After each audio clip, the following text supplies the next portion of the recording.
Come on, choir. I am created. I am created to worship you. I am created to give you praise. I am created to honor you, Yahweh, worthy of all my praise. I lift my hands to you. In your presence I am renewed. Come on, what is man? What is man that you are mindful of him? And the Son of Man that you would visit him. I am wonderfully made. I am fearfully made. I am a vessel of praise. I want my voice to be an instrument, my eyes to behold you, the lifting of my hands to be as the evening sacrifice. I want my voice to be an instrument, my eyes to behold you, the lifting of my hands to be as the evening sacrifice. I want my voice to be an instrument, my eyes to behold you, the lifting of my hands to be as the evening sacrifice. I want my voice to be an instrument, my eyes to behold you, the lifting of my hands to be as the evening sacrifice. Come on, what is man? What is man that you are mindful of him? And the Son of Man that you would visit him. I am wonderfully made. I am fearfully made. I am a vessel of praise. I want my voice to be an instrument, my eyes to behold you, the lifting of my hands to be as the evening sacrifice. I want my voice to be an instrument, my eyes to behold you, the lifting of my hands to be as the evening sacrifice. I want my voice to be an instrument, my eyes to behold you, the lifting of my hands to be as the evening sacrifice. I want my voice to be an instrument,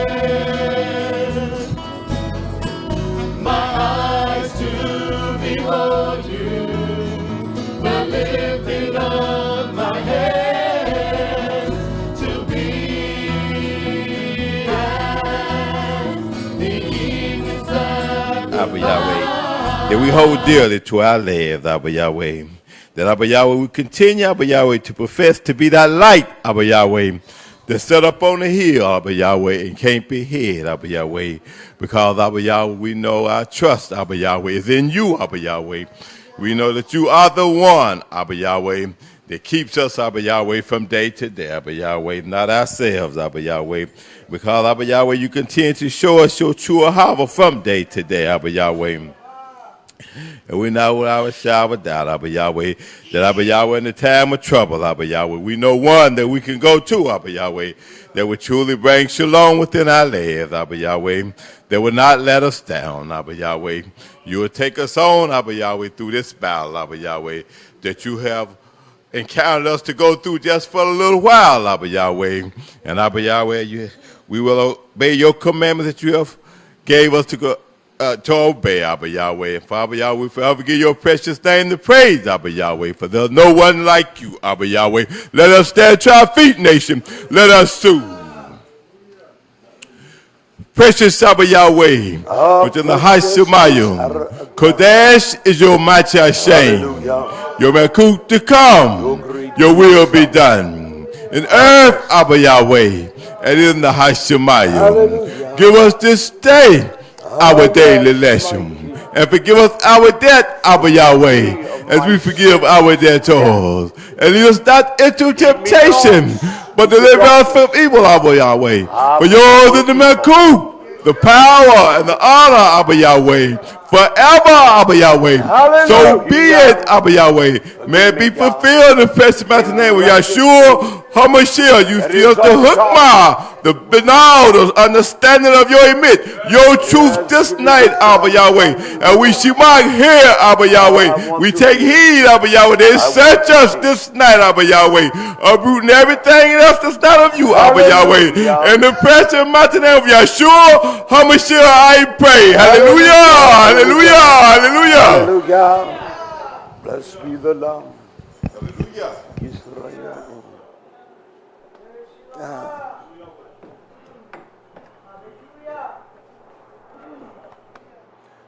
Hallelujah.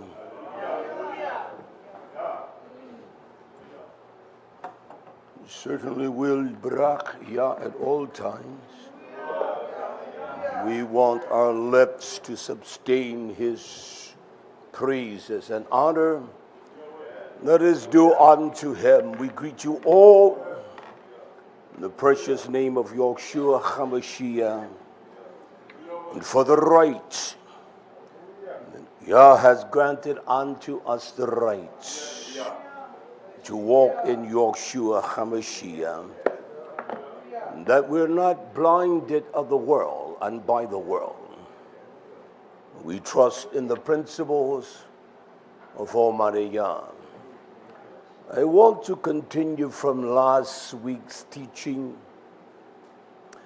There were quite a few things that were omitted that I did not engage in with substance. It is vitally important that we understand Torah and that it is the finite arbiter of our lives. It corrects us. You can never know where you stand or your position outside of the parameter of the Torah. And so that's why it must be a consistent investigation of Torah, and we allow it to investigate us. Because we as a nation of people, there is nothing that we can defend outside of the construct of Torah. It is untenable. It is indefensible. You cannot defend anything that is based on the construct of your will, your flesh, and above all, our wicked corruption and evil deeds. And that's an understatement. So I want to continue, but in a somewhat slight difference concerning the offense of a fault. We must understand those things, how we as a nation of people proceed into the excellence of Almighty Yah. And so I would have begun here in MATTITYAHU. It's vitally important. And how that we eradicate any kind of fault, offense that's in me, or that we perceive in others. This is the protocol of Yah. And anything in it differently, it represents a corrupt, wicked direction. The mindset that is so vile and insidious, it has been birthed from the corridors of hell and deception. This is what YHWH says to us. We must walk in the perfect Torah of Yah. This is what he says in MATTITYAHU, Matthew, in chapter 18. And I'm going to litigate everything from Torah. Chapter 18, verse 15. He says to us emphatically, he says, moreover, if your brother, the daughters of Zion, shall hamamatan. Now, I want to give us that definition according to the Greek expression. Hamamatan. It means this. If your brother or sister, you perceive that they missed the mark, they have made an error against you. It was done by mistake. If they missed the mark to wander the path of unrighteousness, that's a transgression. And to do or to go wrong against you, against others, and above all that, if they wander from the Torah of Yah to violate the Torah, and they willingly sin against you or me, or I sin against them, we're going to have to perfect the aura of Yah. I've never in all of my generation seen such immature generation. Let me say this before I go farther. I said to my friend here today as we went out to get grass seeds, the fescue for across the street, I said, my friend, there is nothing more profound than kindness. Because when they open up that Tractor Supply here in Pageland, I remember the first time I went in there. People may not remember my facial expression, but they always remember my voice. And that was a young Caucasian woman. She was very kind, her job, she carried it out to the fullest. And the times I've gone in there, she has always been of that same attitude. So we went in this morning, and she said, hi, how are you doing today? She knew me by shopping there. I said, with your kind of attitude, I'm doing excellent, sir. I said, this is what it takes. Listen. And she said, yes, sir, we're here to serve you. And so I go down to the side looking for more grass seeds. She and one other young Caucasian woman, they were the first two that I met when I went there. When I walk on the other side, she says, hi, how are you? Can I help you? You need any assistance? I said, ma'am, do you have any more of the fescue grass seeds? She said, I tell you what, I will check for you. And so I went back on the other side with my friend, and there she was. She said, sir, I'm sorry. We don't have any more. And so when we go to pay for our stuff, I don't give money to United Way or any of them. And this young woman said to me, she said, sir, would you like to donate to the young farmers that they can teach them how to farm? I said, ma'am, I don't give money to no causes like this in stores of this nature because they're wealthy. I said, because of you, your personality, your kindness, your attitudes, I'm going to donate. She said, well, sir, sign this card. I said, no, you put it in your name. You see the kindness? We were in the store the other day, and there was this woman. She looked, her hue was like mine. I don't know her circumstances. I said, ma'am, please, can you tell me where this product is found? She looks at me. She says, down there. Her attitude was so raunchy and defiled. I come around waiting for my imam, and I wanted me a bottle of the green juice. And there was this Caucasian woman there. She was straightening out the containers and all of that. And she looked and she said, sir, come right on in and get what you want. Well, I'm waiting for Ema. She wasn't there yet, so I don't mind waiting. And I said to her, ma'am, you continue that process. And so when she finished up, I went and retrieved not what I wanted, but I thought it was what I wanted. And she says to me, as I retrieve that, she says to me, the next time I'm here and I slow you down, you just kick me out of the way. I said to her, no, ma'am, I will not kick you out of the way because you're too kind. Your attitude, we're going to deal with that. Your attitude is so voluptuous. It is so beautiful. And those kinds of traits, there is nothing greater than kindness. I'm going to prove all things, all right? I wanted to read that first. So if a brother or sister trespass, you perceive that they have trespassed against you. They haven't treated you wrongfully. They are not respectful of you. This is what YHWH said. This is what he tells us.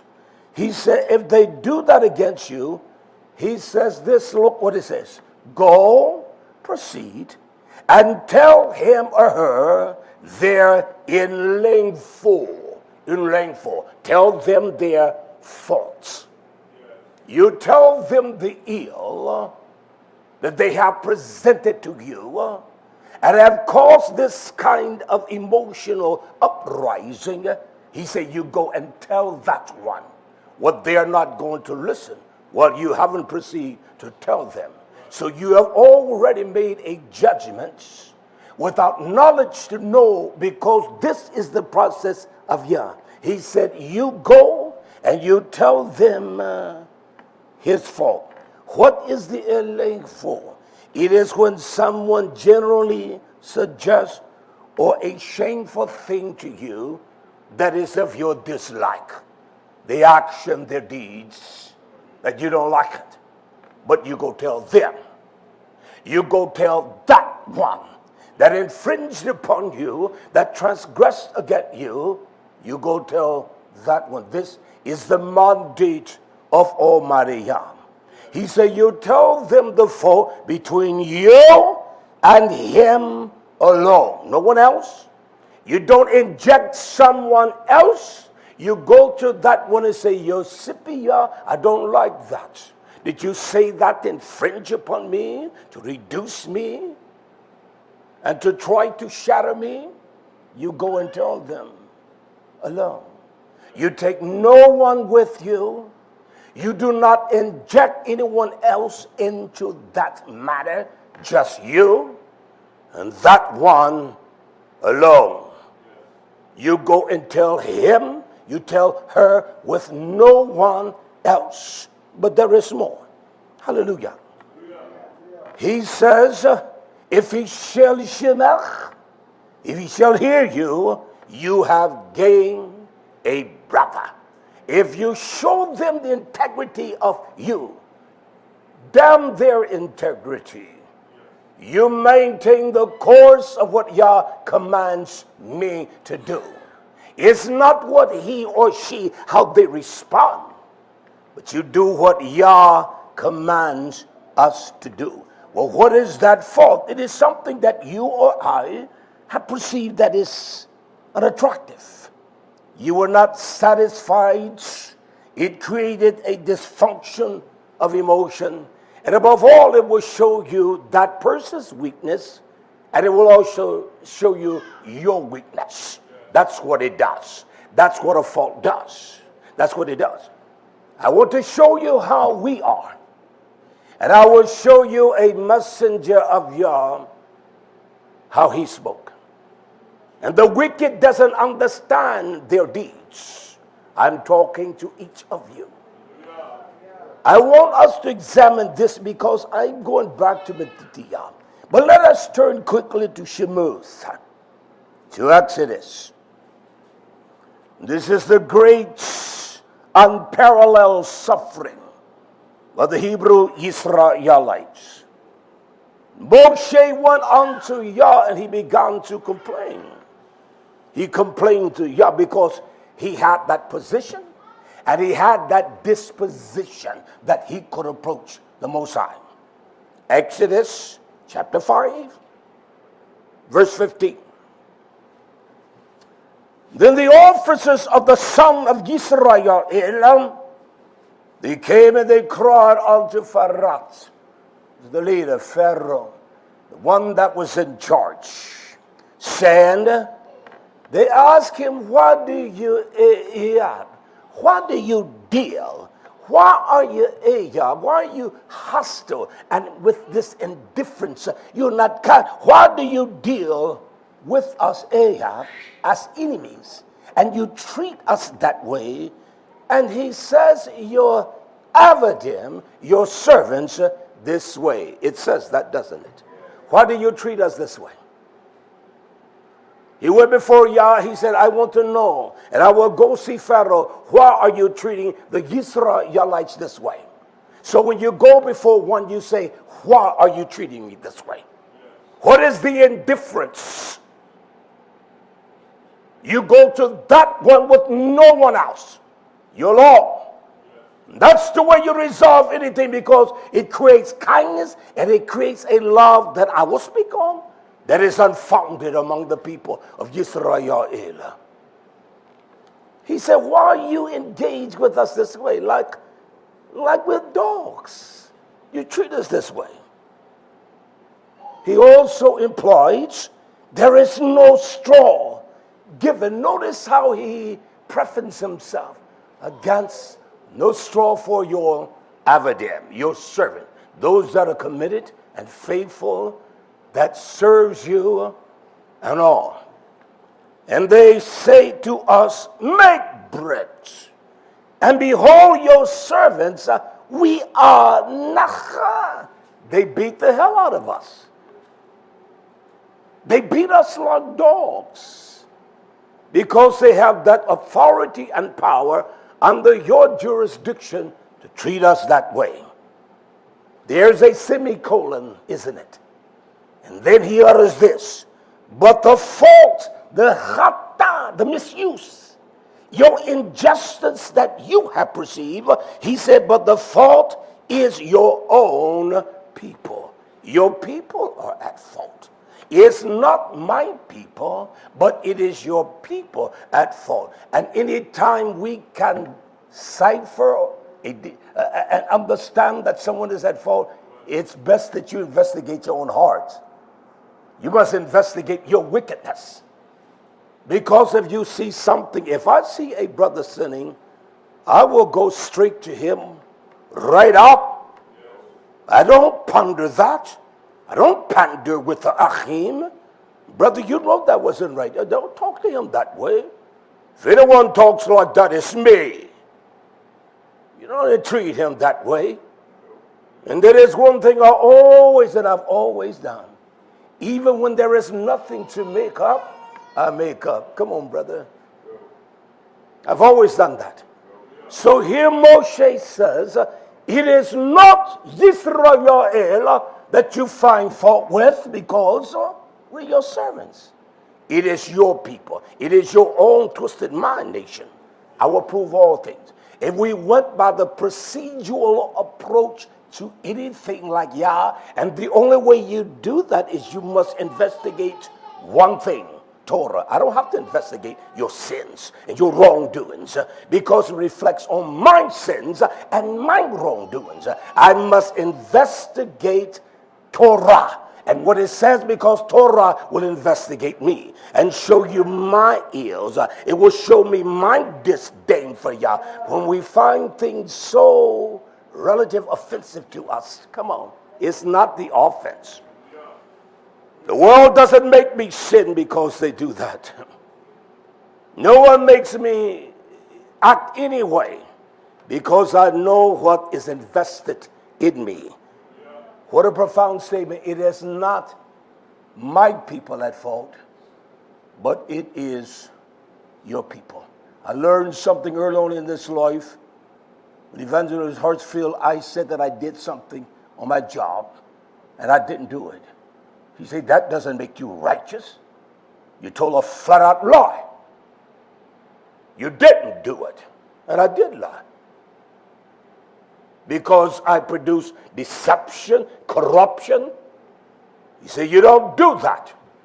You're right, you're right. When you're wrong, you're wrong. And that moment, I have never, and I will not, show me my sins and give me the account of my corruption. I want that. Moshe says, it is not my people at fault, and we find everyone at fault but me. You're at fault because you don't take the procedural approach that Yah commands you. Go to that Ach. I said to him, it's not your place standing over here. Well, I said, no, that's, no. You stand right here. Don't stand over here. You stand right here up front. That's where you stand. We take the procedural approach of Almighty Yah. He says, but the fault is in your people. They are wicked. And there's one thing about a wicked individual. They will never find faults. They never do wrong. I can't tell you that lie. Do I practice wrong? No. It's the difference between you've done wrong, you do wrong. And if anyone say I haven't, you are flat out, you're beyond wicked. And that's just a fact. You're greater than the one that offends you. You offend YHWH HaMashiach every day. Yet he's greater than us. Our sins, our wicked ways, our corruption, our lies, we offend him every day. Every day. And he doesn't even charge you with that just by saying, yeah, I'm wrong. I'm sorry. Forgive me. The process is not difficult. It is not hard. You do one wrong, say I did you wrong. If I do something wrong with my issue, I don't do her wrong. I always say I'm wrong about nothing. Because that which lies within me, I'm going to be at Shalom with the house of YisraYah'ale. I don't care where I go. I'm going to be at peace with them. I got something for us all right? You're guilty, all right? Let me remind us of this, what I read last week. I want to take it a little further. Here in Sirach, chapter 11, verse 7.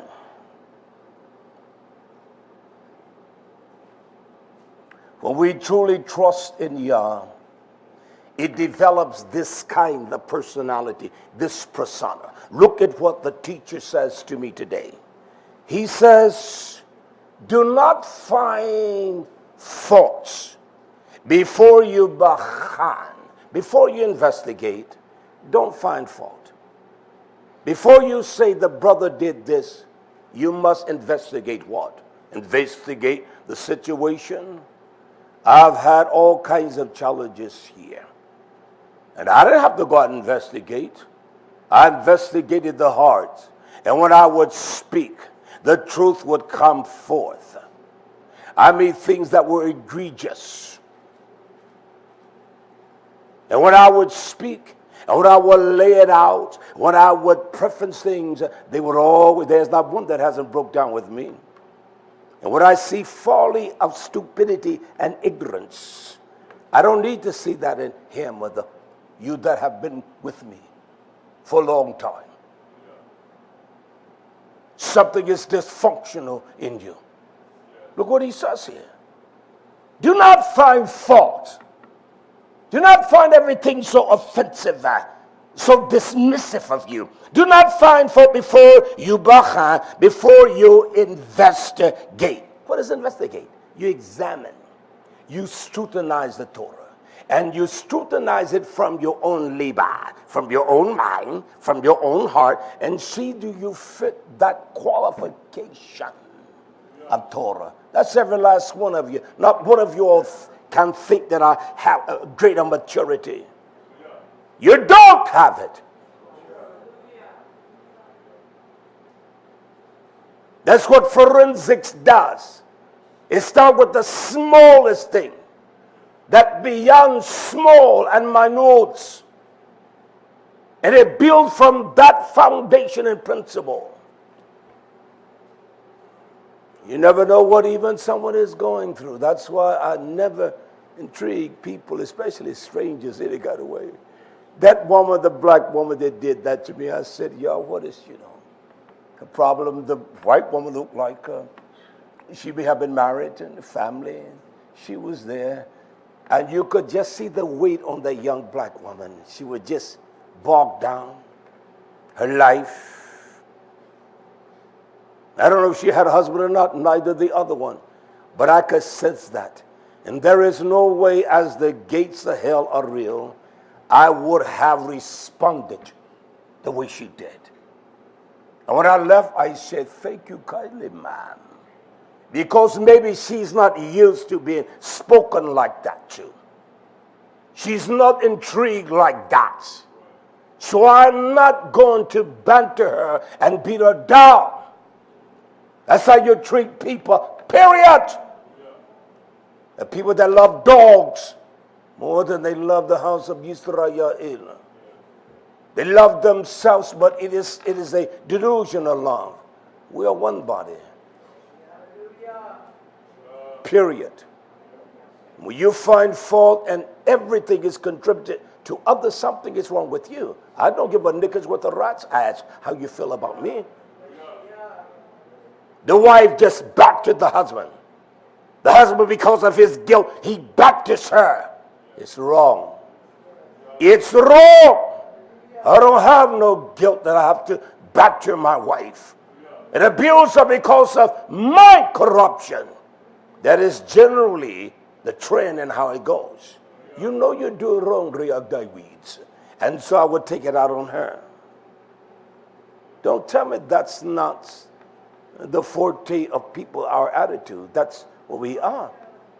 And don't say you've never done that, because you will be a liar. But the most important thing, you don't practice that. You do that, you know, and you apologize. I was wrong. And not some kind of synthetic bullshit thing. You're real. It can be felt. I don't want to tell my issue I'm sorry. And when I embrace her, she can't feel that. And I don't embrace her and hug her in a way that she knows with a certainty that is real. The same thing with my achim. No different. I show them the same kind of love I show her. I honor her as my wife.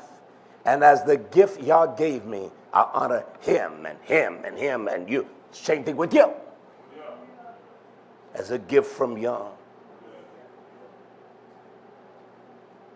I don't dishonor him. He show great honor. He wasn't old as he is, no. But I still honored him with the same regard. You give out the paychecks every week. There is no discrepancy or dishonor. Hell, he has more youngers than he has. So does this man and this man. We don't know how to be just. I'm not going to justify her no more than I'm going to justify your wicked, childish, immature ways. I don't care if you don't like me. I don't mind being not like.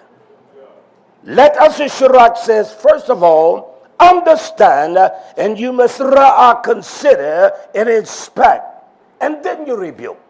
You must consider, and you must inspect the matter. You began here.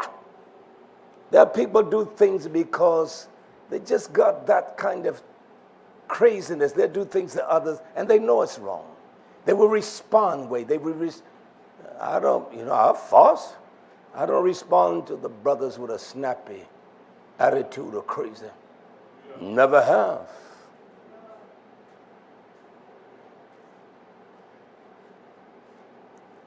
You inspect the matter and then you set things in order. And then it says this: do not answer before you have heard the cause. Well, I don't need to hear the cause from you, brother, if you continuously do the same and I get the same kind of reaction. And I've seen it over and over and on because I know what you're going to say. Do not answer before you have heard the cause, nor interrupt a speaker in the middle as he talks to you. Then it says, do not argue about a matter which does not concern you, and sit not in the judgment with sinners. You don't do that. And we're stronger than our weak personalities if we investigate the Torah. That's where it begins. Because we are fragile, we are weak-minded feelings. Oh, stop that. Nothing hurts my feelings. I don't base things off my feelings. I base things off truth. Because we all have had feelings that were so evil. Don't sit here and lie to me. You have. It's so wrong, so violent, so wicked. And I told that deputy I started to go down and kill him. Only one knew it was my wife. And that if I had done something like that, she would have been incriminated. This is real. This is not some kind of play walk. You can pretend all you want to, but there is a hell. You don't have to believe it. But look at this. I want to show you the value and how that when you judge the benefit of y'all's judgment. Look at Dave that read. I want you to hear this. This is important. Psalms to Helium 19 and verse 12. This is what he says to Helium 19:12. Who can understand his own error? Who of you know your own sekhia, your own wrong, your own error, your own disposition? You think she knows that her streaming out like that? Who can know their own error? This is that we talking to y'all in defense. Y'all, I need your help. Who can know their own error? And then he says, cleanse me from what? From secret, from that which is sota, from my secret faults. You fought others, but yet you have secret faults. He said, cleanse me from it. That should be your prayer. Cleanse me from my error, my secret wickedness. This is a man after y'all's heart. He speaks in the first person of YHWH when nobody knows my secrets. Y'all does. And that's the power of deliverance. A confession. Cleanse me from mine. Oh, I find fault in you, but I find no fault in me. I find fault in you and you, but where are the faults that compile this? And so that day we said, y'all, I got faults that nobody even knows. I got some wicked ways that they don't see. Because I'm royal, I'm the king. And what they see is the epitome of the one that God has elected. And all of my secret faults. So you began to divulge your own secret faults. You began to show your secret ways and your corruption. He said, deliver me. Deliver me from what I hide, what I lie about. My surmising and wickedness. My own secret ways. We don't pray that prayer.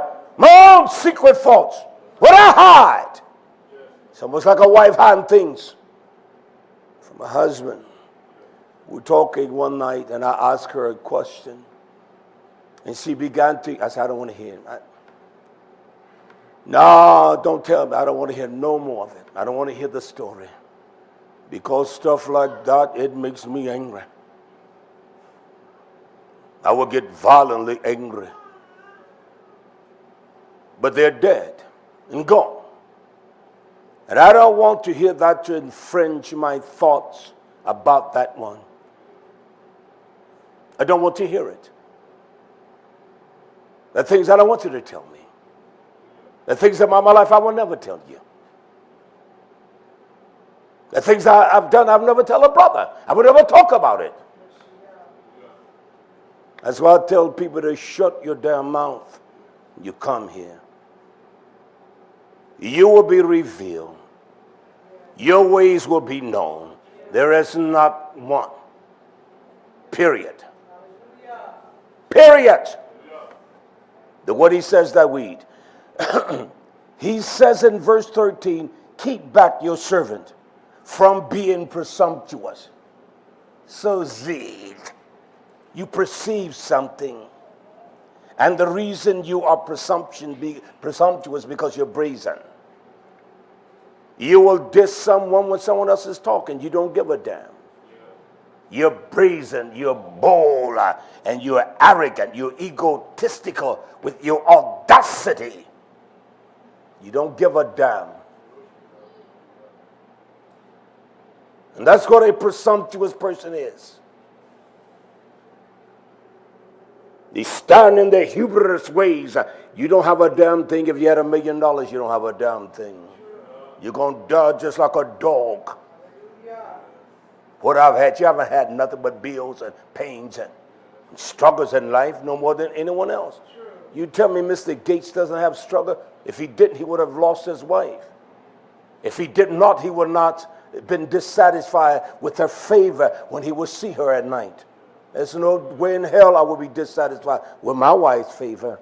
You can believe that. You can buy that. That he goes and sleep with whores and probably homosexuals. And these men have no idea of what is pure and right. They will sleep with dogs and everything.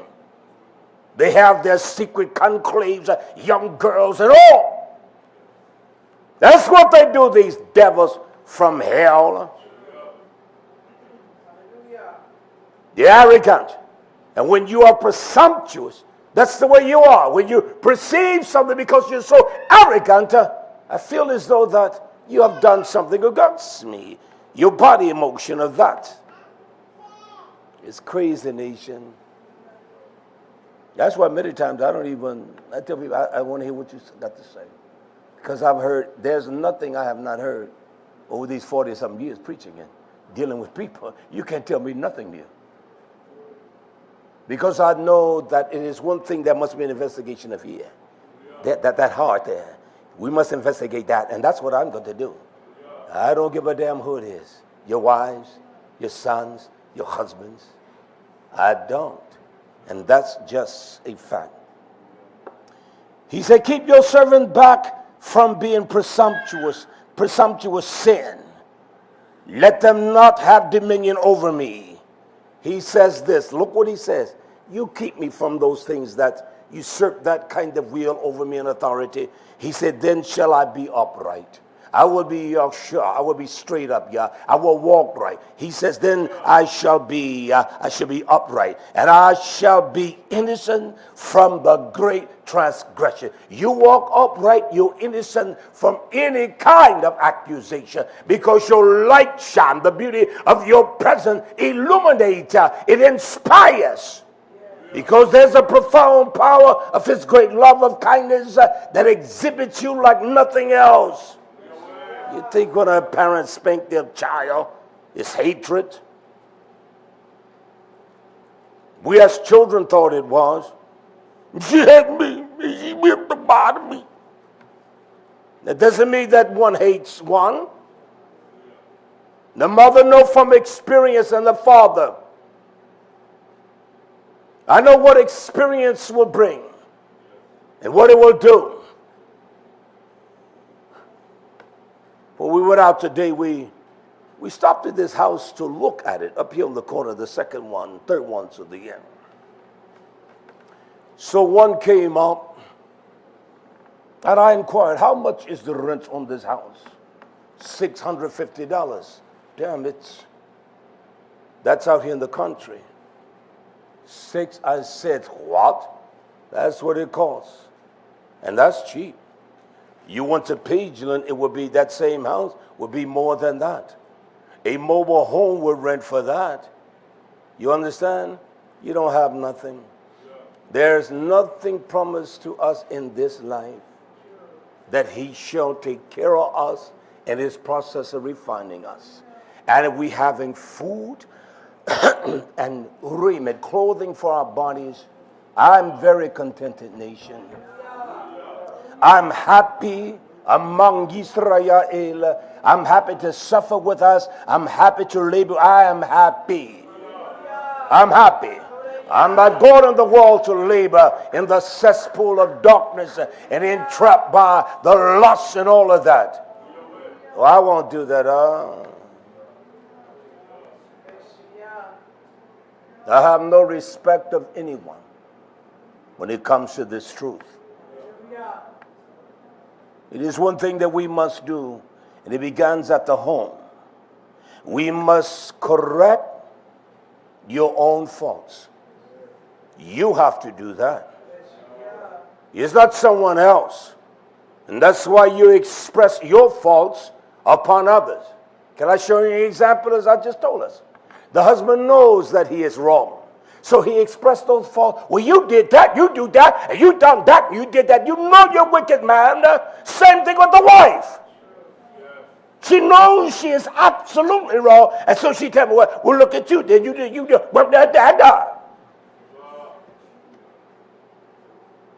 Even in some of the most trivial things, you must investigate your faults. You must investigate your ways. And to you, your ways are right. I don't care how wicked they are and how wrong it is and what it demonstrates. It is always someone else, never me. But it's always, that's evil. You know, even children don't do that. They may say, Mama, she did it, she did it. Daddy, she did it. And yet they make their confession one to the other. And then when they see the results of allowing that one, and the one crying, then they'll start crying and confess. You that are parents know that's the truth. We must confess our faults to who? One and to another. I'm wrong. You that are presumptuous and arrogant, you always want to blame someone else. And that's evil and it's wrong. And I'm not going to cover that from no damn one. Not even you, my friend. And that's a fact. Listen to this. I can tell all of you, she doesn't run on telling me this or that. I've heard everything that everyone, I don't need to know. Because I know it's not even worth the energy. It's juvenile. It's immature. It's not worth the snuff spit that my granny. And I'm telling you, she had gaps. Her teeth were like mine. You could be sitting right there. If she wanted you with that tube gross. Stop that. I'm trying to take away from what I'm about to say, but you got it right on time. And she doesn't hit you on your foot. She get it right in your face. And that nasty tube grow, she was skeeted. I'm telling you. Boy, I told you.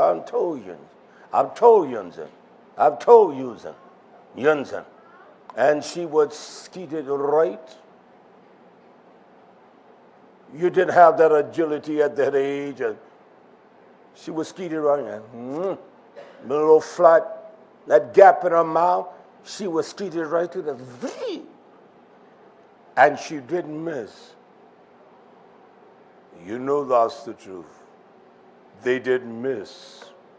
They got that stinking mess. Stinking mess. Can I proceed? Look at Kepha. I want to show us this in 1 Peter. 1 Peter. I'm going to finish this tonight. 1 Peter chapter 2, verse 20. For what honor is it when you are holapizo, when you are buffeted, when you are corrected? What is it when you are corrected for your faults? What honor is it? What is the honor if when you are holapizo, when you are treated with contempt, when you are buffeted for your faults? I have no faults. You're a liar. So what honor is this when you are buffeted for your hamatan? I want to read this now. This is what hamatan is from the Greek. It is when we miss the mark with Yah and with each other. When we miss the mark to err, be mistaken, to miss or wander from the path of uprightness and honor, to do something or go wrong. You know it's wrong. To wander from the Torah of Yah, and when you violate the Torah of Yah, we violate that. When Yah says, if I've sinned against you, you come to me and tell me my sin. But you can't do that with everyone. This is a violent, immature generation. On the job, they tell you, I want to tell you something. I'm giving you one more chance. And that's it. I know you got bills and you got problems. But you make that mistake again, you're fired.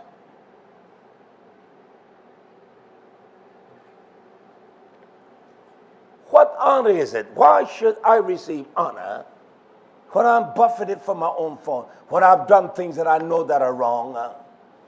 What honor should be bestowed upon me when I'm buffeted or corrected for my own fault? What honor should that be for my own fault? This is what we should do if we are corrected. You take it patiently. Don't complain. Don't run to every damn one trying to tell them what he, she, they, them. Just take it patiently. Don't complain. Just be, you're the bigger one if you do that. If you don't do it, you're the small one. He said, take it patiently. You shall take it patiently. But what if, when you do well and suffer for it, you take that patiently? Well, I did this and I do all this and I go out and make money and I sweep the floor. Well, then just do it with the same way, whether it's right or wrong. You take it with the same patience, without complaining. Just be patient. He says, you take it with patience and the free unmerited chava and the favor with Yah. You know you have favor with Yah. You know he loves you.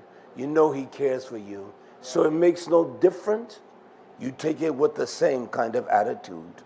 You keep everything in the righteous perspective, in the right order. You don't become overzealous. You stay the same. I'm the same. I don't get overzealous about nothing.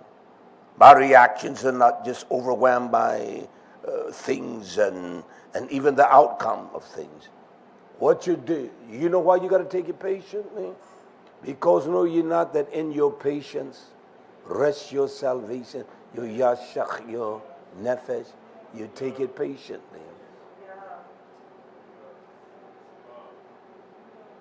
That's what you do. You just be patient and you wait on Yah. And if there's anything that has been evilly and there has been a compromising against one, that one will pay. And you will see the rewards openly and visibly. Nobody gets by. So I can suffer. And I've been here 25 plus years. And I've suffered the time, the pains, the rejections, the denial, the lies, and I never changed. I never sought out a right. They would get together and compromise against me, and they compromised against her because of me. And that's a fact. I've never brought you before us and reproved us, you, but I brought her just to show the devils, you're nothing but damn devils and dogs. Where are they now? What are they doing? And even with that, she broke down and cried and wept. And I'll never forget old Karen saying right there, you're not that way. They just lied on you. They like the fact because she would spend time with what they want to do, with their children, their daughters, and take time. You all know that. And they became envious, and she would teach them and show them things. She would teach them all kinds of things. When you meet that qualification, then you can complain. She would always do those kinds of things with the girl. Those young daughters didn't hate her. That dog that came here that day and cussed everybody out. She called me a punk ass and all of that. That's what she called me.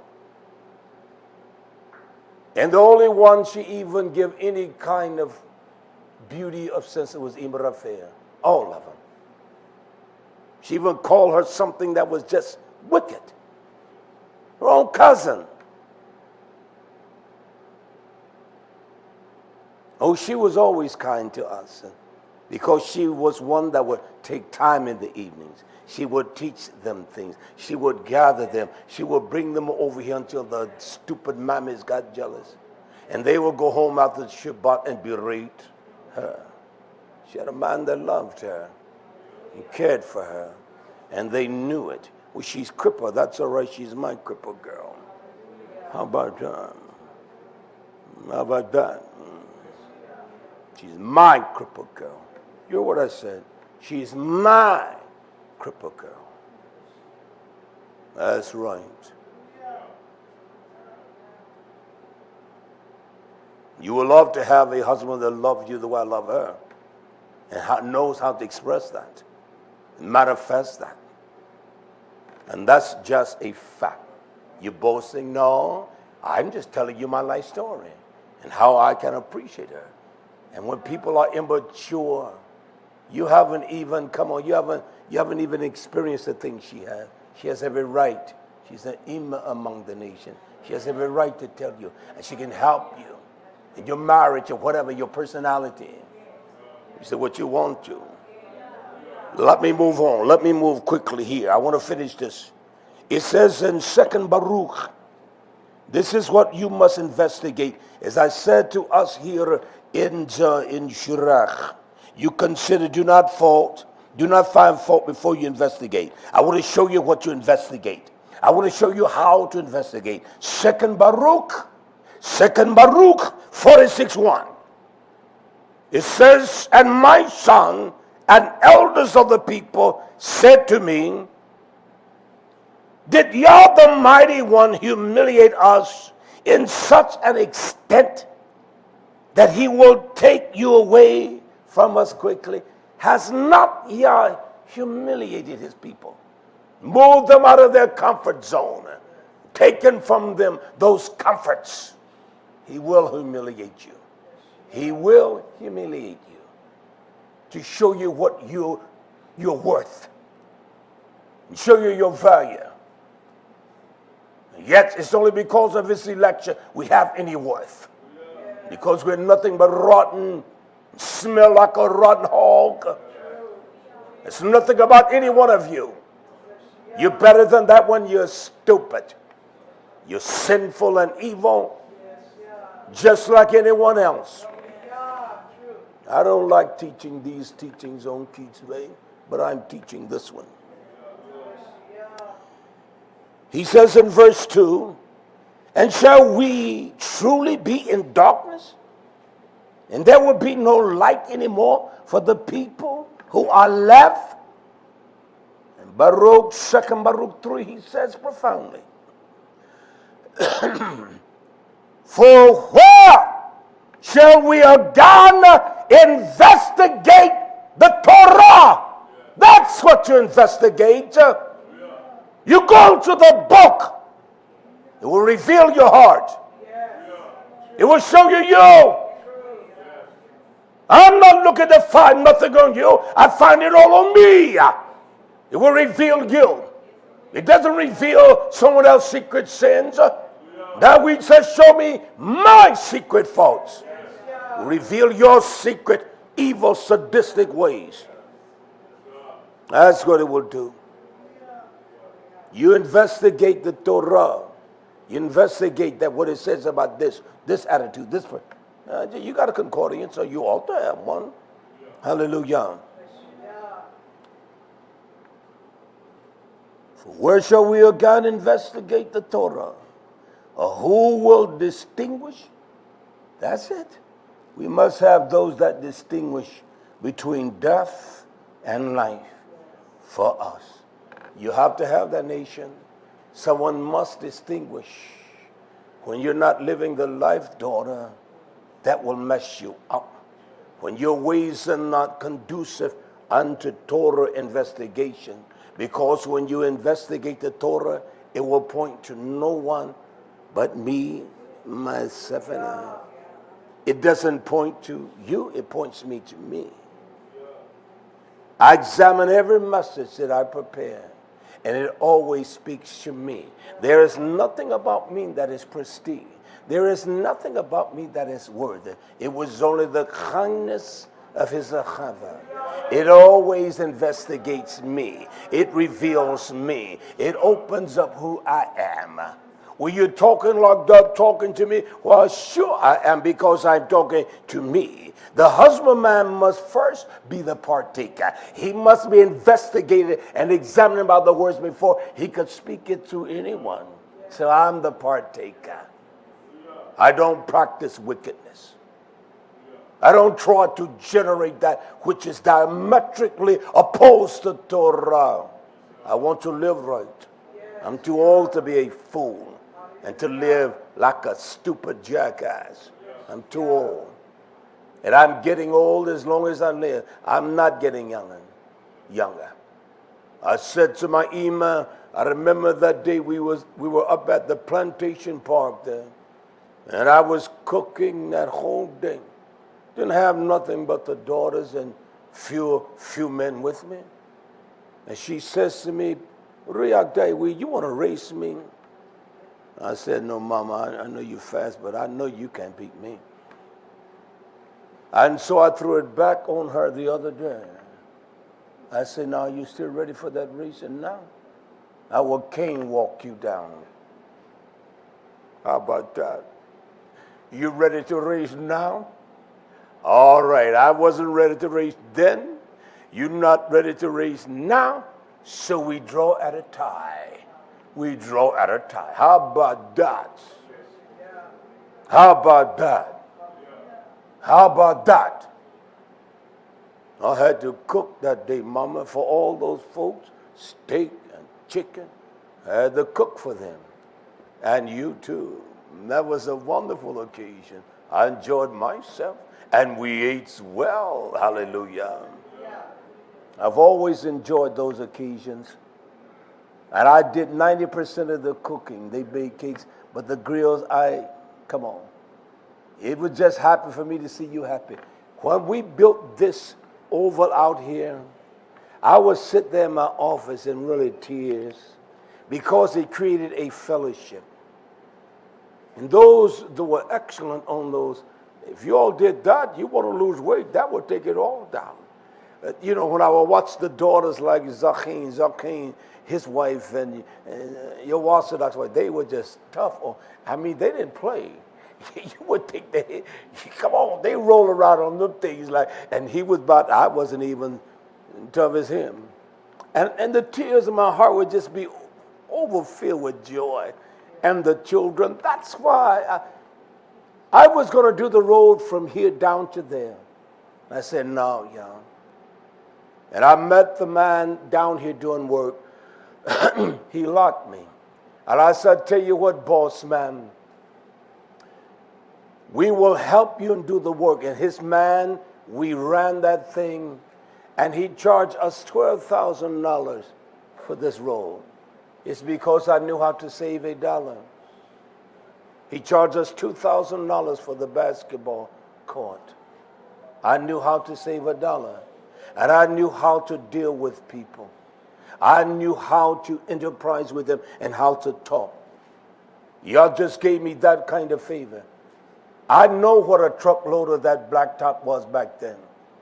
And when we were getting gravel across over here, this pit, when they knew who we were, they said, tell you what, for every load you buy, we'll give you one.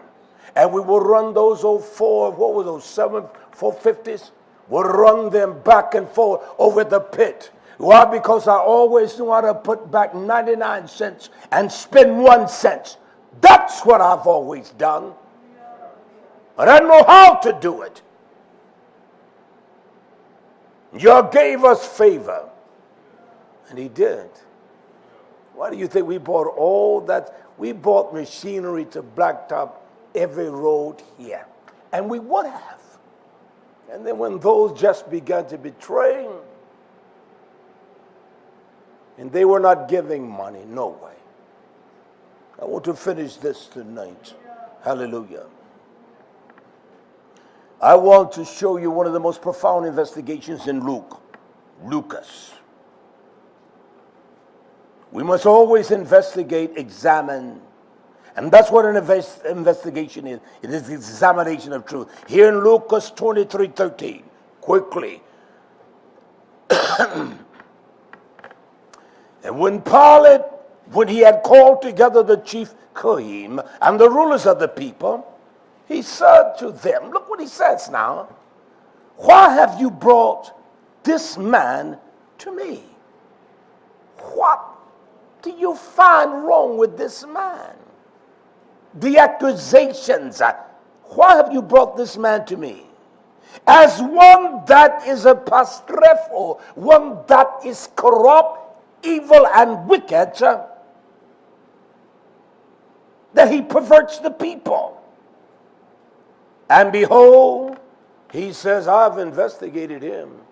I've examined him. I have anachrino. I've investigated. That's what the word anachrino means. It's an investigation. He said, I've investigated him. Something is wrong if we can investigate. We must all investigate, beginning here. It's amazing how mothers investigate lies. That's not the truth. You don't have to be a mother to do that. I can tell. I watch hands, I watch foots and all of that. I can tell. I watch body language. All I want you to do is tell me the truth. Don't worry about getting no whipping. You're not going to get one. And that alone just opened the door. I've done it too many times. And then the truth comes. Don't worry about it. I'm just telling you, don't do that again. You do that again, I'll be the one to do it. Just don't lie. Well, I know I'm not going to do it, but I'm saying I'm putting that fear, trepidation in them. That's what I would do. All those young daughters that we skip rope together, Jackstone, there's not one of y'all can say nothing that I touch you in a way that you in my house with me. You never went in my home. We sat on the porch every evening and talked and played. I played with them. Their fathers were gone. I was the granddaddy of the papi. I did not negate my responsibility to work. I worked hard. And then when I was finished with them, I would go back to work. Not one of them, even the dogs that lied against me, you treated us well, though you really did. You were kind to us. It is one thing about kindness, people. It is always, I don't give a damn who you is. When you are kind, when you do kind by people. I said to her the other day concerning our friend there in in St. Charles, Louisiana. I said to her, why do you like her? And her words, not because she gives me things and all that. This what came out of a child's mouth. Even children discern kindness. She said, because she's just kind. She's so kind and nice. But what about, no, she's just kind. When we adults are kind to children, I don't give a damn how old they are when you're kind to them. If I'm kind to her, if I'm kind, come on, his daughter, she wanted to see me before she left. Not because I'm someone that's ruthless, because she knows that Papi is kind and he loves her and cares for her. She knew that. That's why. And I don't give a damn who you are when you are kind. When you are kind. And some of us don't give a damn about nobody. We don't know how to be kind. When you show kindness, you will see a change. You will see a different personality. You want to be the damn boss man or the boss woman. You want to inject and show them you have rule. Well, children, they would just honor an adult regardless. Full drunk, get out of this yard, boy. I'll whip the hell out of y'all. We didn't dishonor Mr. Pruitt or nobody in our hood. You call it a hood if you want to. It was no hood. There was a closeness with the people that we knew in those days. You know damn well it was. They looked out for each other. When one didn't have sugar, they all had sugar. When one had a little, they could borrow that, knowing they weren't going to pay it back. Because there was always someone in need of something.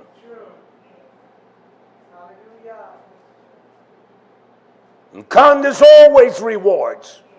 Kindness always brings back fruitfulness. And they know me from that kind of personality. I'd rather be known as one that is kind than to be known as one that is a dictator, that I can tell them. They'll do it because they just fear me. I don't want that. Kindness doesn't make one fear you. Kindness makes one want to be around you. When they don't want to be around you because you're not kind, I don't give a damn what you say. If you're kind, trying to show your superiority, that you're in command, it's not going to work. It is your fragile, inferior ways that will make you do that. I don't care who I meet. I don't care where I go. I meet people, I say, look at you, man, I tell you. I needed some help the other day when I went last week to Lowe's. I said, my friend, please. I said, that was the time I would not need your help, but I need your help. I said, I'm broke up now. Give me a hand. He said, sir, I don't mind. Beautiful young black man. He was about 50. And we began to engage in conversation. I love to engage in conversation with people because you see the beauty of their aura, the kindness. You can just tell by his expression. I'd rather absorb the kindness among us than have to look for it in the world. And that's just a fact. Never forget my sister said before she died, she called, we talked one day, I think some years back, you were at the beach.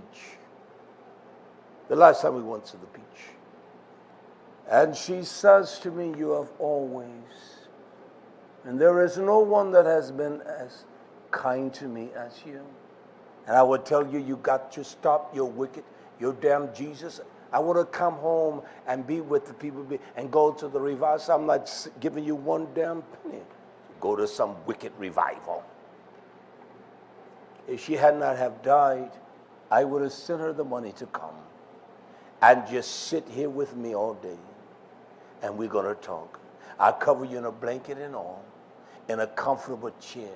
And we're going to talk this day out, you and me. Kindness is never forgotten.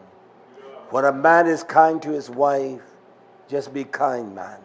When a wife is kind to her husband, she speak kindly, she do kindly. There is nothing like that. when she's a bodacious bulldog, or he is, it creates an evilness and it's almost a despising. I've never had to endure that. Never. You see, my YHWH has always been able to cry. She has. She just started crying.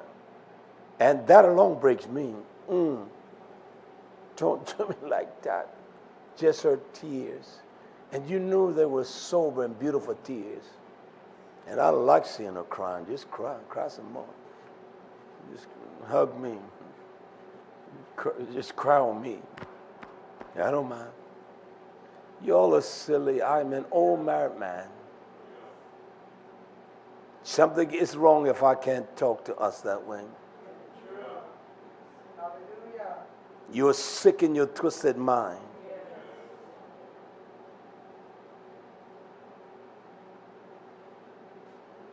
These young daughters will be wives one day. I want all of you married. All of you. Beautiful husbands that love you, care for you. I want all of them. Wives that will love you and be kind. There's so many homes the wives have been turned into violent heathens. Husbands too. The stress of the world, the home, the children. They can't depress. They're so pressed. You're not going to satisfy them with trinkets and things, and cell phones and that bullshit.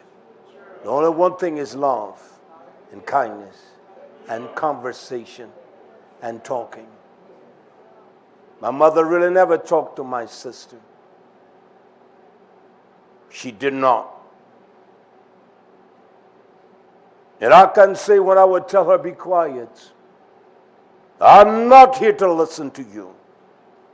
Examine my life and your life. Okay, I'm going to listen. And she will not open her mouth.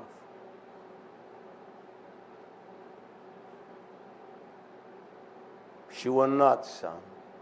She would hear me. I didn't belittle her. Because my mother called everything you could call a child, a dog. I would never say that to me. I've never said that to my natural. I would never say that.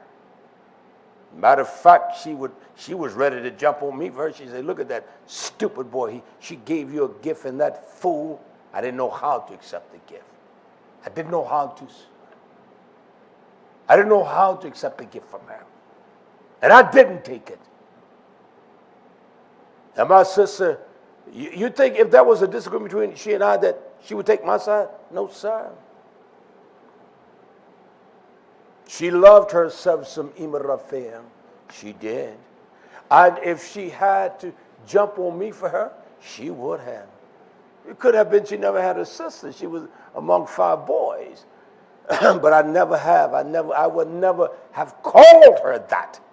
I would even call a whore on the street that. Because you never know what her life has been.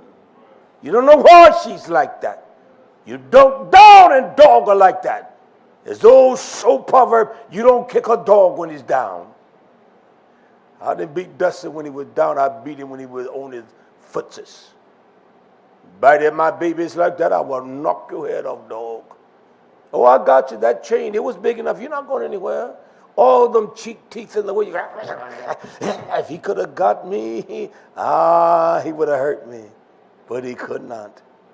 And I beat him down. Every time I would go by there and look at him, I would get mad. I beat him some more until he just submitted. When I would walk by, he would just keep his head. And then I would feed him right too. He never again did that to the children. Let me finish quickly, nation. Hallelujah. And then Paul said, I have examined him before you, and I found no fault in this man, touching those things whereof you have accused him of. We accuse people of things. You got to find the fault. He said, I found no fault in him. There is nothing that he has done against me, the nation, or the people that I can kill this man. And because of our cold wickedness, we kill all friendship and love and care because we are snazzy with our own mouth. I'm talking to each of you. You're snazzy. You think it makes you grown. That's cheap and childish. I'd rather engage with someone with an intellectual conversation. I was clicking with them this morning, and the language, there's a language in South Africa, the Ishkano. That's how they talk. They talk like that. That's how they communicate. And they know exactly what they're saying, what they sound. All languages are not crazy like our language. Tens of thousands of words. There are languages that have very few words. The Hebrew language, there are very few words.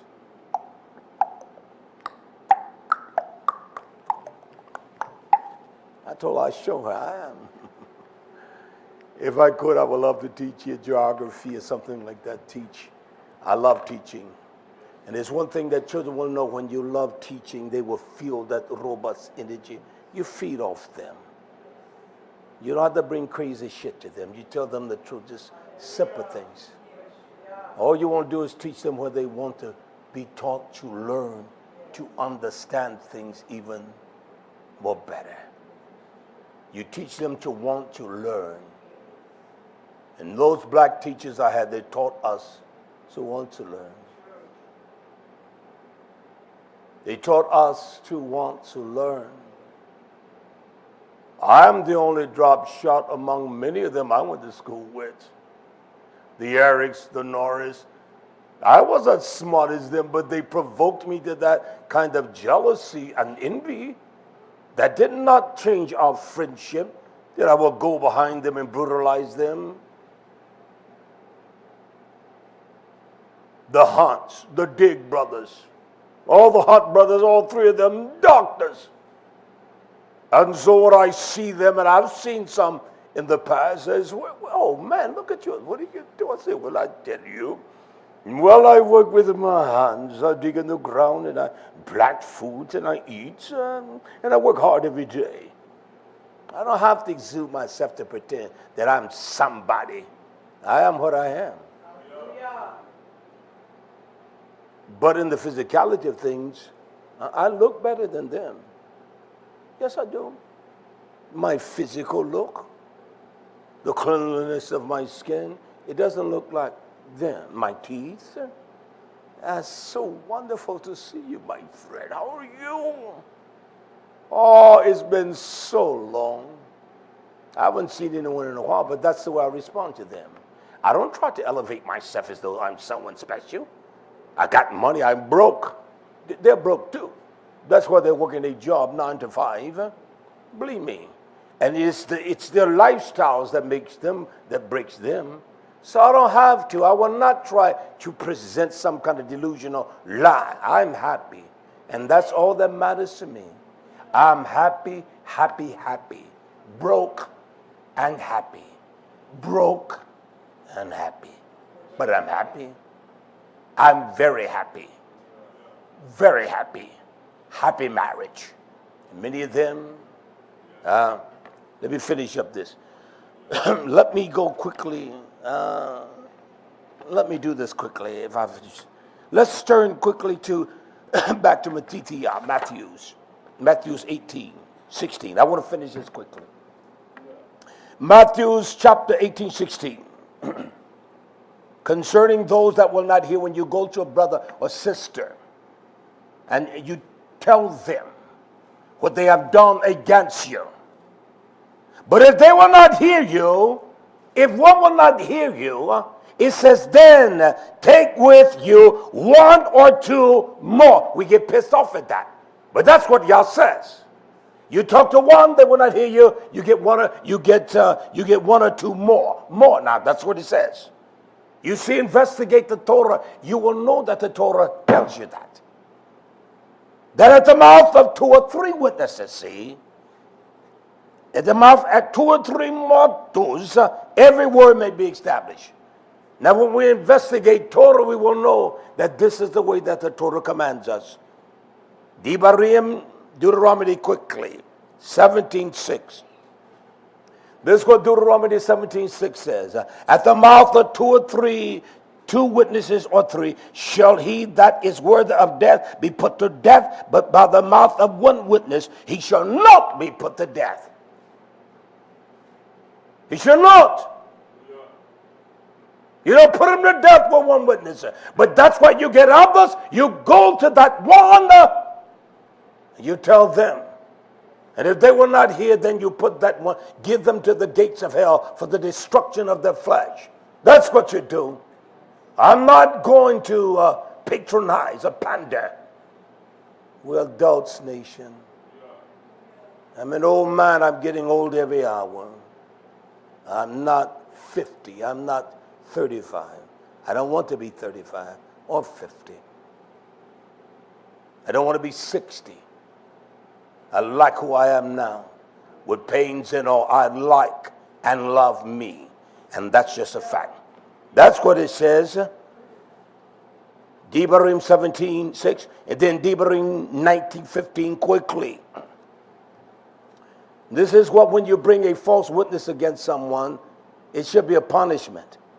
Devarim 19:15. What witness shall not rise up against a man for any iniquity? If someone, you just rising up against someone, just one witness, you got to have more than one witness. If I'm doing something wrong, you will not be the only one that see it. Believe me, there will be others that see me and my ways. They will see it. Or for any sin, in any sin that he sins, at the mouth of two witnesses, and at the mouth of three witnesses shall the matter be established. So if there are two or three that see the same action, same activity, something is wrong. I don't give a damn what you say. Something is wrong. That's the investigation of the Torah. And if we would take time to investigate that, we'd rather investigate someone else. No, investigate me. I investigate me. When I label in this book, I investigate me. I'm not worried about you. But when I preach the same intense investigation that I've investigated me, will investigate you. And investigate you and you and you. That's what it will do. And it will change you like it will change me. It will transform you. That's where you go. You've never seen folks say, that's but that boy's bad as they come. You've never heard that in life? All right, I have. She is just as sneaky as they come. You ever heard things like that? Got that head going up and down. Not back in your days. They didn't. Whoa. You never heard that gal ain't worth a dime. You ever had old Billy John? Look at him. He think he's the most, look at them shoes he got on. Run over and everything. But you can't tell him he's not as fine. Come on, nation. We don't get by anyone. UPS man came in the day, and because she and he had ran over with me, because I said, I want to remind you again, because I see you when you come in. I said, on the highway out there, I said, when you see the police officer, you slow that thing down, right? And every now and then the state trooper reminds you. I said, I'm here to remind you again, slow it down. And so you come in here, you'll have a, quote, good day, unquote. And I said, you have an excellent day, wonderful, magnificent day. And so when he comes in today, she was with me, and he says that he looks at them, he smiles at them, because he sees two beautiful children. People tell me things, they don't even know me. See, I know things about him that no one knows. Why? Because he has testified to me. And people will tell you things. And he looks at them, he said, you'll have an excellent day. I said, you're learning that, man. Yeah, we will have an excellent day, an exceptional day. Because it is the physicality and the visible things he sees. Is something, I mean, I like what they do, but it's something that is tranquilizing. You're drawn by it. I don't care if you don't like it. Righteousness stands when nothing else stands.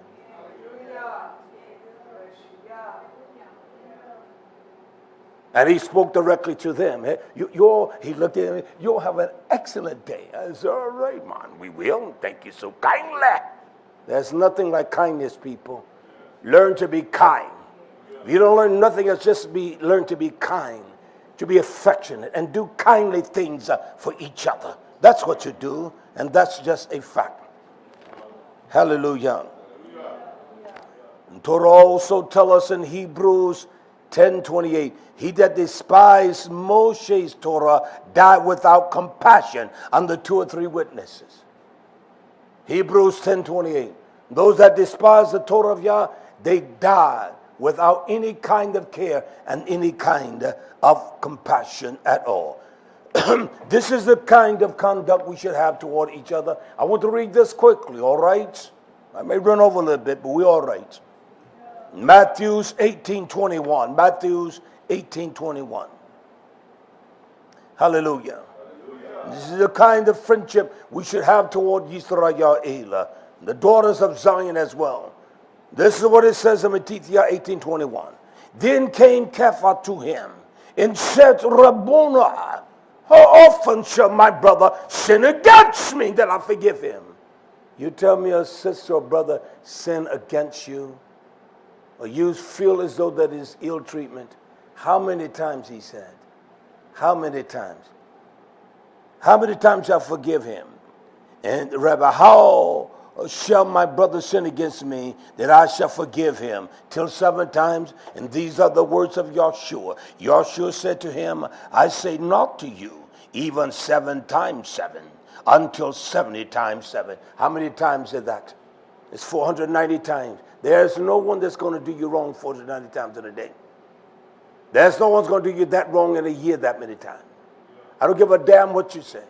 And this is the law of the investigation of Yah's Torah. How many times you forgive me? Until 7 times 70. 490 times. You know something is sick in my stupid mind. If there's a maltreatment against you, or a disorderly, disconscious mind that could just say anything or do you any kind of way, that many times in a day, get out of here.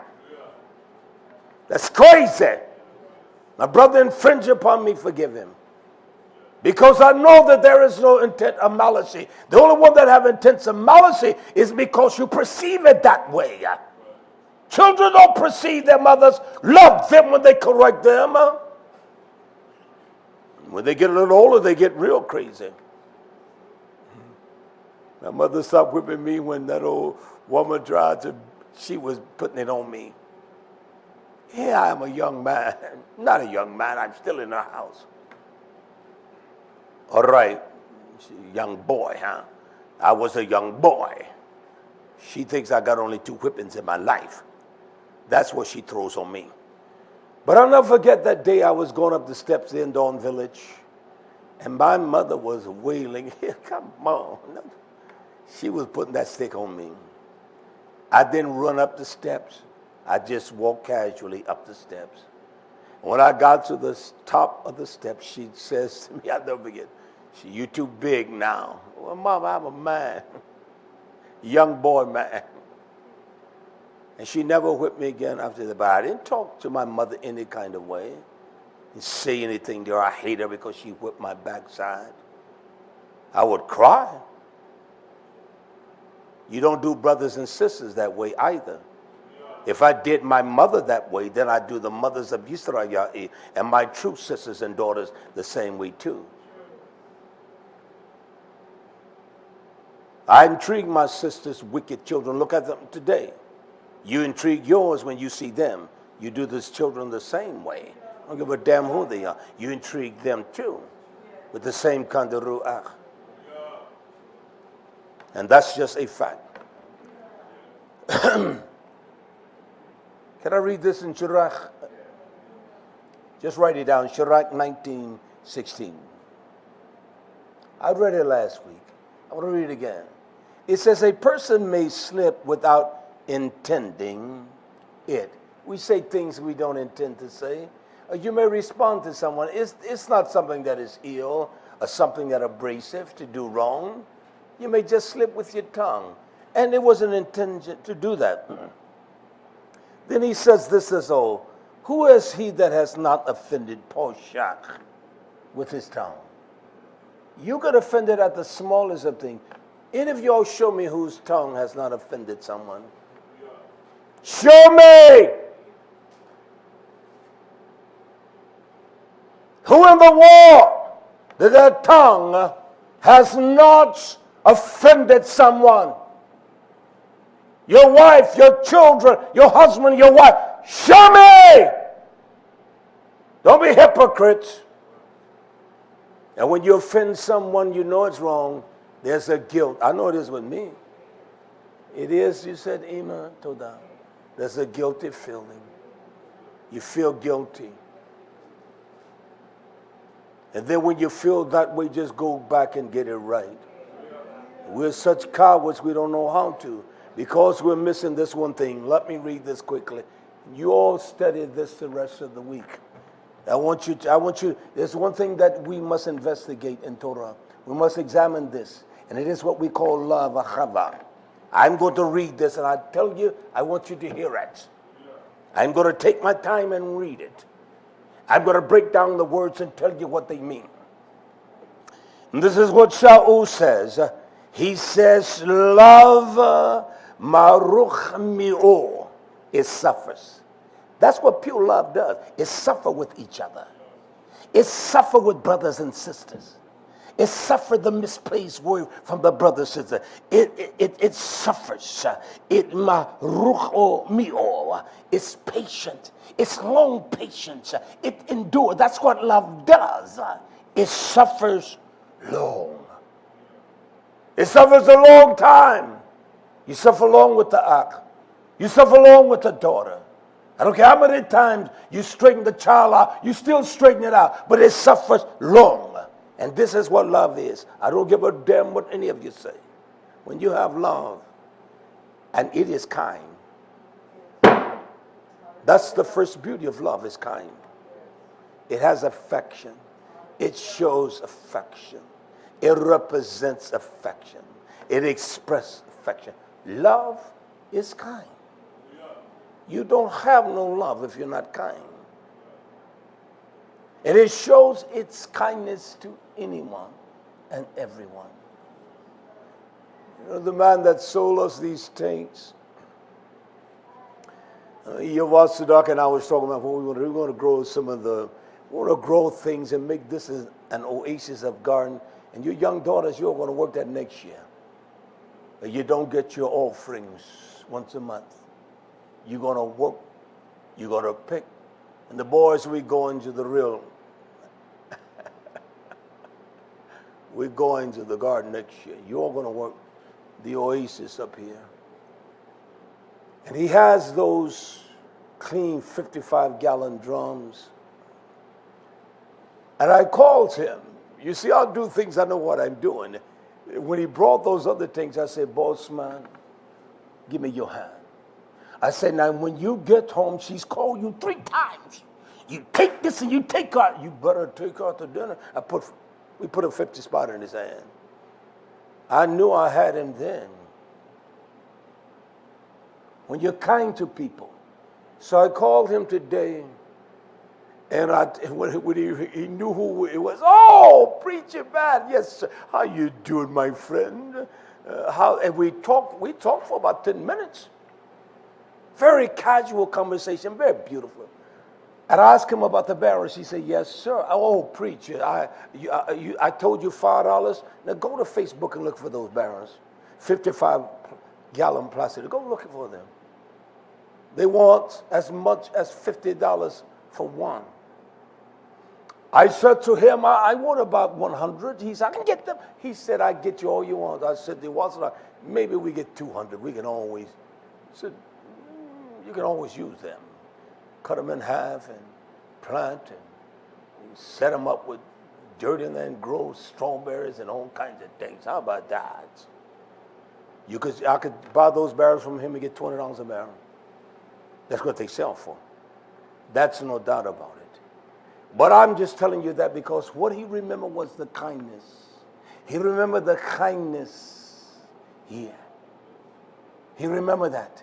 He remember your Sadak in this orderly form and all of that. That's why love is kindness. When someone they say they love it, they don't show kindness, they're liars. Love will always represent the initial, not some superficial bullshitting, but it is always affectionate. It is always kind. And when you're kind to a damn dog, a full-legged beast will lick you when you need, like Lazarus, when you need it. And that's the strength of kindness. It's of love is kindness. It's full of kindness. Love envious. It does not zelo. Let me read the meaning of zelo. It is zealous in the pursuit of all tav. I don't care how you've been entreated, you will always be zealous to do tav. The desire of one's earnestness. You don't pretend like a fake jackass. Brother, they're working, they pretend they're working, they ain't working. Same thing with your daughters. You're in the dining hall, in the kitchen, and you always find a way to disappear, and you don't have, it's an earnest effort. It's sincere. It's real. You draw from the bosom of your God, not a pretense. You strive after, and above all, you busy oneself about and above those that are around you. You busy yourself to exert oneself for one. You exert yourself for someone else. You do it because of that one of those. That's what you do. To be the object of the zeal of others. And when you do that, when you have that zest, that others will look at you and they want to be zealous. Brothers get to work and you know you don't feel like kicking, and all of a sudden everybody showing up jamming. You get in there, you're going to kick just like them. It creates that zeal and that desire. Something is twisted in your mind when it doesn't. Because you have no kindness, have no love. When someone give their all and when someone give their effort, when those that don't have the ability like you or the physical strength, you give it all. That's why in those cotton fields they were saying, "Oh, we going down the way, yeah.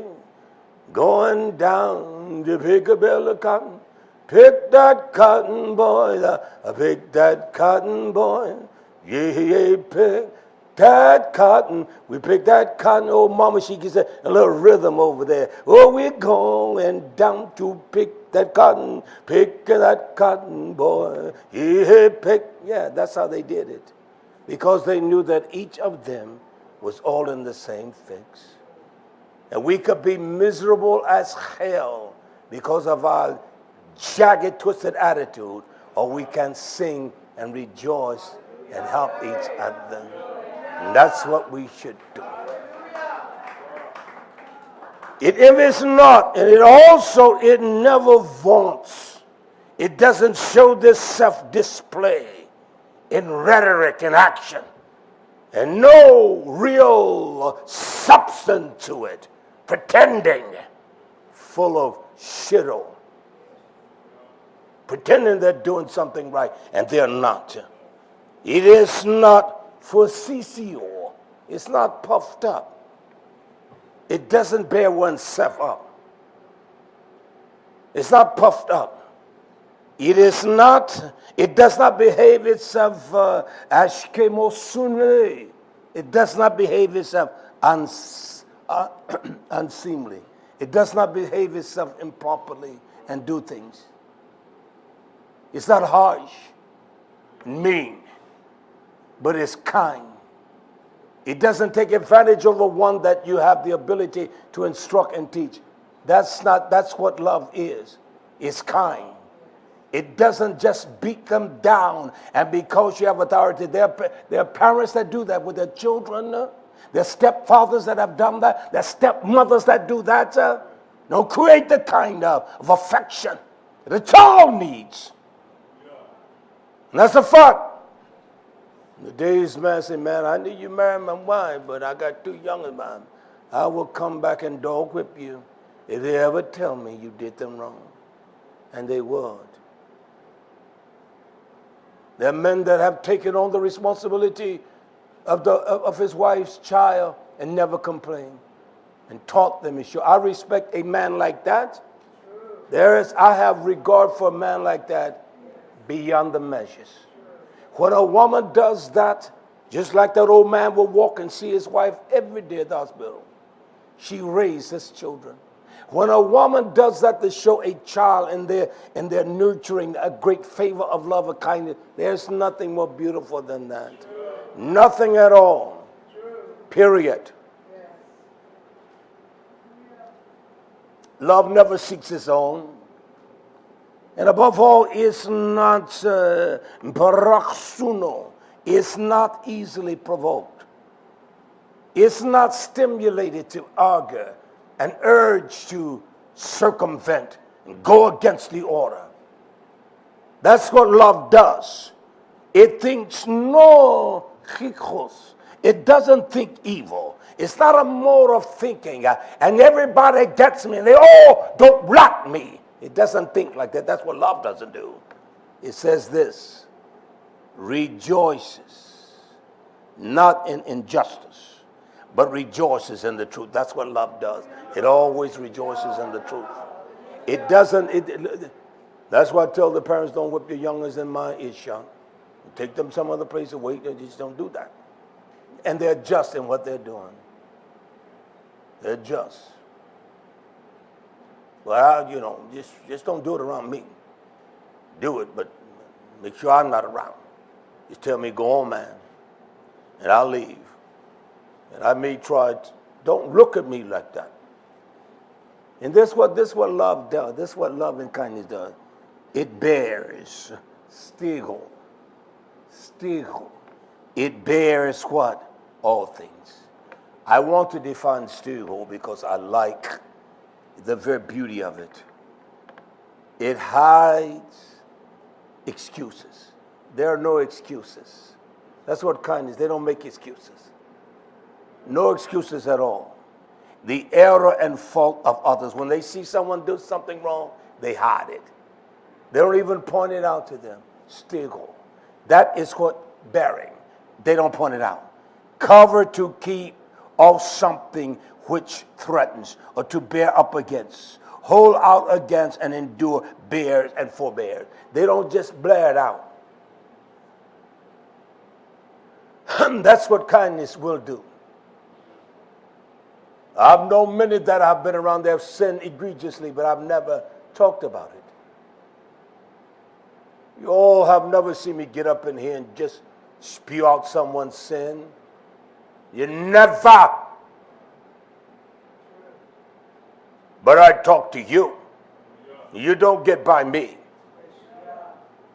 It believes all things concerning Torah. And then it has tikva in all things. I know my and I haven't gone through the difficult, but I know it's going to be all right. I will go out of my way to make sure that it's all right. It's not all right because I don't want to make it all right. You don't want to make it all right. But I'm going to make it right with him. I'm going to make it right with you. I'm going to make it right. I'm going to make it right. No, I will make it right with him. And if it's in his heart, he will make it right with me. He doesn't have to. But when I make it right with him, he will make it right with me. You understand? And then this is one thing it does. It endures all things. Hupomeno. It takes all things patiently. That one does not recede and flee. Well, I'm just gone. I don't want to be. It doesn't. That's what kindness does. It doesn't do that. I know whatever trial or misfortune there is, they hold fast to their confidence in YHWH HaMashiach. And they also bear bravely with calmness. They bear all things and they're calm about all matters. They don't get all twisted out of hell and crazy. That's the truth, what the Torah just taught us tonight. Offense of fault. The fault lies within you, my friends. That's the fact of the matter. May the riches of Yah rest upon you. I didn't intend to go that long, but that's all right. May he strengthen your heart's nation, and may this truth encourage your heart and strengthen you, that you will walk persistently in the order of Yah's Emunah. We all need this, all right? We need his truth. That's the only thing. That's the only thing, nation, listen. You understanding the love of Yah. And the first and the most powerful representation of love is kindness. Is kindness. And when you find someone that is not kind, they don't have love. It's kind to strangers or whomever they meet. I'm not talking about being a jackass, clowning and laughing. That's not kindness. But I'm talking about the genuine kindness of Almighty Yah. That's what it is. It's kind. It shows favor. It shows affection. And it shows affection to all. That even children can understand that. Even a baby can understand. You never seen a child, I have seen them look at someone and they know that there's something strange about that one. They don't want to go to that one or come to them. Why are you shaking your head like that? All right then. I thought you were getting on me. They don't want to be around them. When you're kind, they will come around. When you're kind, they want to be around you. When you're boss and no damn one wants to be around you, just learn to be kind and affectionate one to another. May Yah Baruch and YHWH. Let us stand to our feet. I did not intend to go that long, but sometimes it takes time. Hallelujah. Turn toward Yerushalayim. In all things we do BARAK our Abba. Bless your people. Teach us all, and may we all, each individually, receive everything that was spoken tonight, because it is for us all, every person, each one of us. Your Torah escapes no one, and no one is respected. Bless us all that we may investigate our ways by the Torah in Yeshua's name, with your healing upon us all. Hallelujah. Hallelujah. Hallelujah. Yah Barak nation. Hallelujah. Where's that Vida?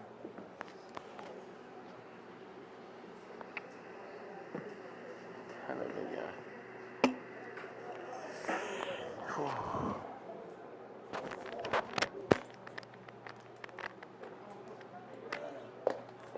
Where's that Vida?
Please bow down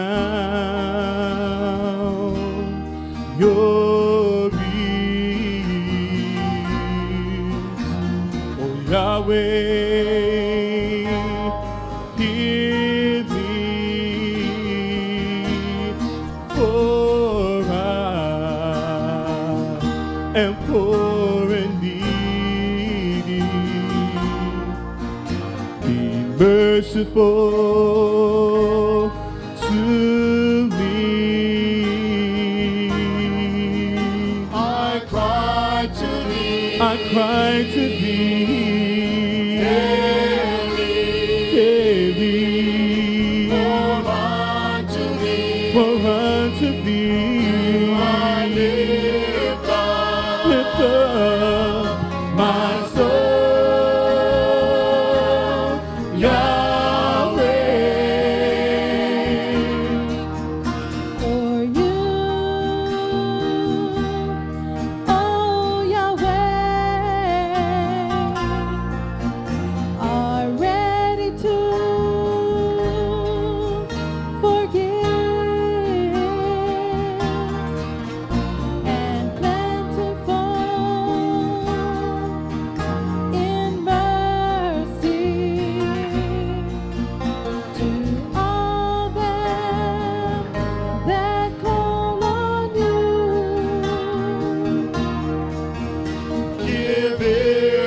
Yahweh. Give ear, Yahweh, Unto my prayer. unto my prayer, until unto the voice of my supplication.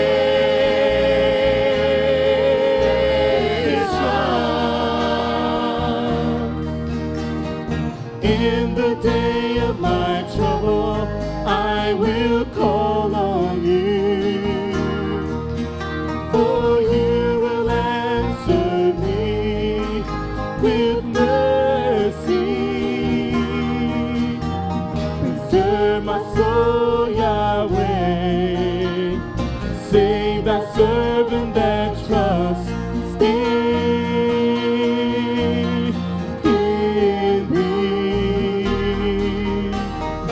In the day of my trouble, I will call on you, for you will answer me with mercy. Preserve my soul, Yahweh. Save thy servant that trusts in thee.